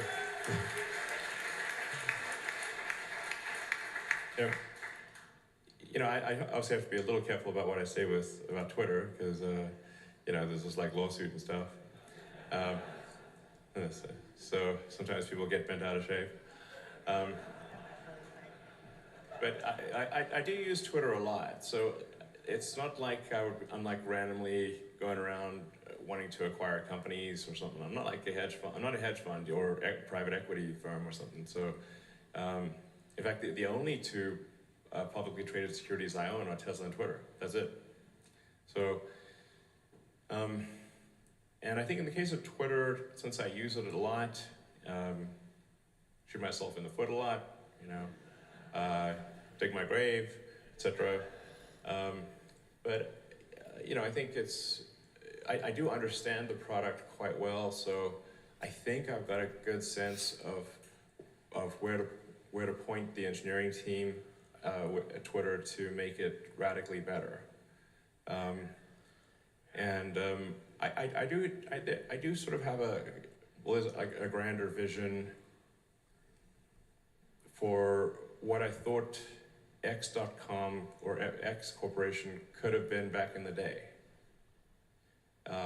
It's a pretty grand vision, and now obviously that could be started from scratch, but I think Twitter would help accelerate that by 3 to 5 years. So it's kind of like something I've thought would be quite useful for a long time. I know what to do. Don't have to have Twitter for that, but it's like I said, it's probably at least a 3-year accelerant. And I think it's something that will be very useful to the world. So.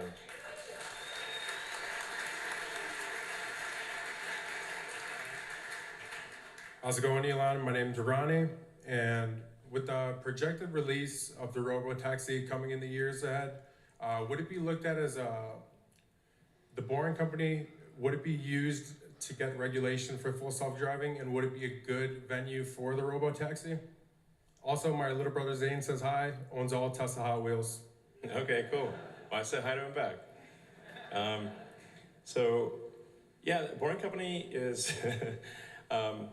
making good progress, actually. You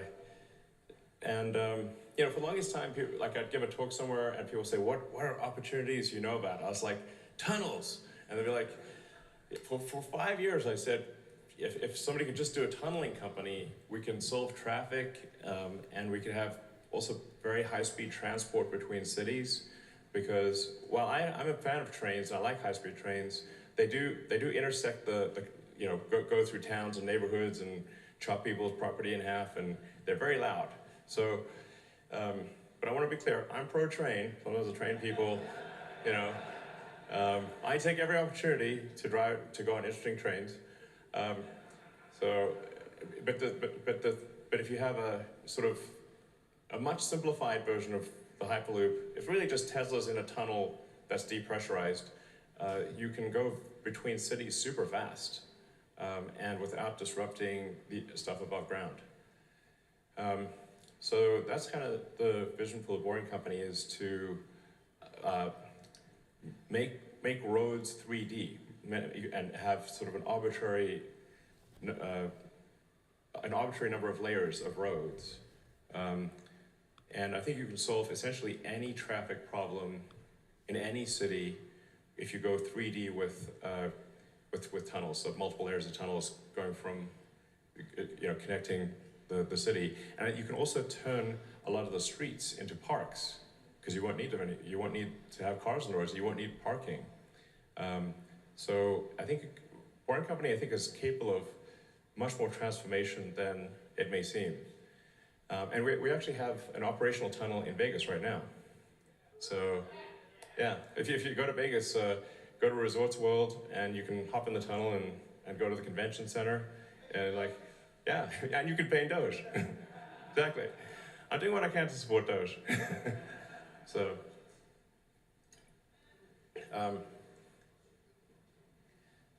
But yeah, I think Boring Company is going to do some pretty interesting things in the years to come. So let's see. Good afternoon, Elon. I think many people share my experience. I gave you, or at least Tesla, my complete family's legacy because I believed in it. And thank you for you and your company outperforming. I think you saved a lot of us. Thank you. Yeah. Okay. So my question is this. Commercial aircraft have something called ACAS, where aircraft relay telemetry of their position between one another to prevent a collision. Yeah, sometimes too much telemetry. Yeah, thank you. So taking this to a higher level, do you see Teslas communicating with one another and Dojo turning into some kind of ultimate air traffic control for Tesla supply chains and robotaxi? Thank you. Actually, that's an interesting idea. I haven't thought about that. I mean, right now, our goal with Dojo is just to be really good at video training. So we actually already have, I think, maybe the fourth, and maybe approaching the third most powerful computing center in the world for AI training. Yeah, I think it might be third at this point, which obviously uses just an enormous number of GPUs and stuff. So, our first goal with Dojo is to make it competitive and be more effective at neural net training than a whole bunch of GPUs. We might get there soonish. And then of course it can be used for many other neural net training tasks. Fundamentally it's a computer designed from the ground up to be optimized for neural net training, which really no computer that's never been done before. And then maybe it'll do just traffic control. I haven't really thought of that. The Teslas probably, there'll be some merits to communicating, for Teslas to communicate to each other, but that won't be needed for full self-driving at all. And for a long time, the the vast majority of cars on the road will be manually driven. So the value of Tesla to Tesla communication is not that high, except for perhaps communicating traffic issues or accidents, potholes, things that may be helpful to road closures and that kind of thing. So it's like you're getting real time. A Tesla ahead of you has seen a road closure, and you get that real time updated to your car, so you don't get stuck in the road closure situation. That's the kind of stuff that I think we definitely we are working on right now. So, all right. All right, we have one last question, and it's yours. Thank you very much. Hello, Elon. Hey. Simply, I would just like to say thank you for everything you've done for Earth and the community and everything you've done. I have one question, and aside from working for Tesla, being a shareholder or purchasing a Tesla, how can the masses help push your vision? All right. Well, I think just generally, encouraging sustainable energy and being supportive of that, I think is really helpful.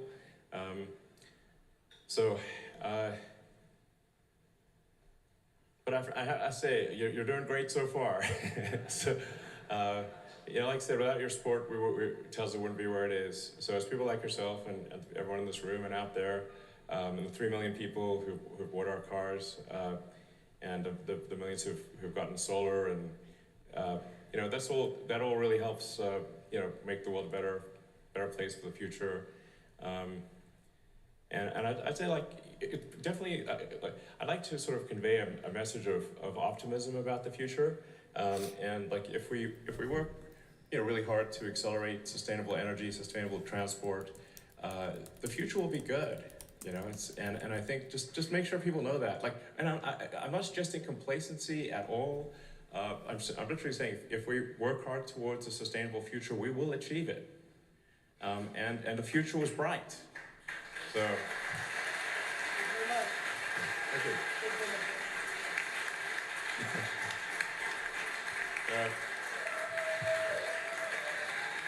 All right. Thanks, guys. Thank you.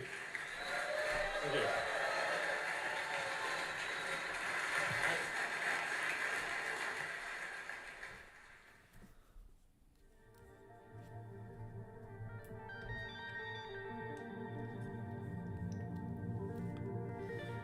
Alrighty guys, I hope that you guys enjoyed that live stream. Just a friendly reminder, if you have any questions about getting started in the stock market, I'm always just one direct message away via Discord. You guys can refresh your screen, and that's actually going to be that first link in the description of this video.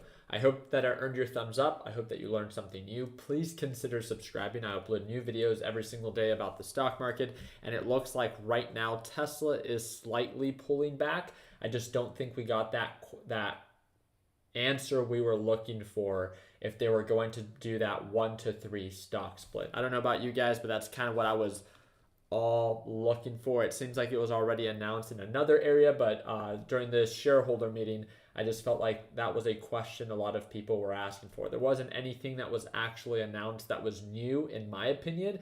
It was just set expectation about full self-driving. The Cybertruck production is set to start and be in full production in this up and coming year. And then obviously talking about Optimus and how he thinks that Optimus is what's going to lead for Tesla to become one of the most valuable companies in the future that's publicly traded. That's a big statement to say, especially as it currently sits right under a $1 trillion market cap. And we've previously had something like Apple trading at a $3 trillion market cap. At least it was the first company in history to hit that. So at that point, it would seem that Tesla would be trading at $3,000 per share prior to a stock split. So maybe a stock split is needed. So even after it hits that market cap or milestone, it begins to trade at 1,000 after that split. So I really do appreciate you guys' time. I hope that it earned your thumbs up. Please consider subscribing. A reminder, if you have any questions whatsoever, send me a direct message right now via Discord. I answer all of my direct messages within 24 hours, and I'm looking forward to connecting. Again, make sure that if you're part of my Learn Plan Profit group, you set your alarms for market open. I do trade live every single single morning right at market open. And tomorrow, 1 hour before the market opens, there is going to be a job report, unemployment report, if I'm not mistaken. Yeah, the unemployment rate is going to be disclosed 1 hour before the market opens. If you're part of my Learn Plan Profit group, I will be sharing that report in the announcement section. So if you see the stock market moving up or down, it's most likely going to be because of that report, especially during that pre-market hour. I really do appreciate you guys' time. Like always, let's make sure that we end the year on a green note. Take it easy, team.